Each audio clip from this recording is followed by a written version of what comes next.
పెను విషాదం చోటు చేసుకుంది. సామర్లకోట మండలం వేటపాలెంలో ఉన్న సూర్యశ్రీ ఫైర్ వర్క్స్ బాణాసంచా తయారీ కేంద్రంలో ఈరోజు మధ్యాహ్నం సంభవించిన భారీ పేలుడు ఆ ప్రాంతాన్ని శ్మశాన వాటికగా మార్చేసింది. ఇప్పటి వరకు అందిన అధికారిక సమాచారం ప్రకారం మృతుల సంఖ్య 23కు చేరింది. ప్రమాదం జరిగిన సమయంలో సుమారు 35 నుంచి 50 మంది కార్మికులు లోపల ఉన్నట్లు తెలుస్తుంది.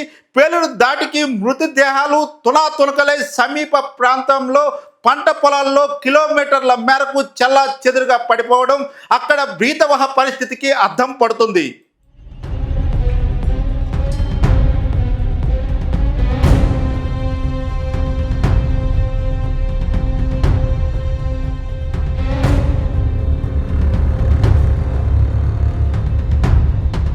పేలుడు శబ్దం ఎంత తీవ్రంగా ఉందంటే సుమారు 7 కిలోమీటర్ల మేరకు భూకంపం వచ్చినట్లుగా ప్రకంపనలు వచ్చాయని స్థానికులు చెబుతున్నారు. పక్కనే ఉన్న గ్రామాల్లోని భవనాలకు సైతం పగుళ్లు వచ్చాయి.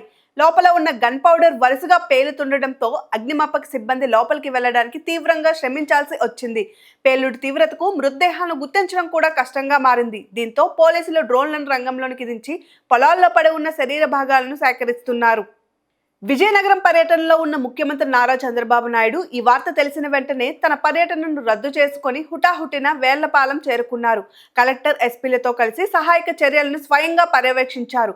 బాధితులకు ప్రభుత్వం అన్ని విధాలుగా అండగా ఉంటుందని, గాయపడిన వారికి మెరుగైన చికిత్స అందించాలని అధికారులను ఆదేశించారు.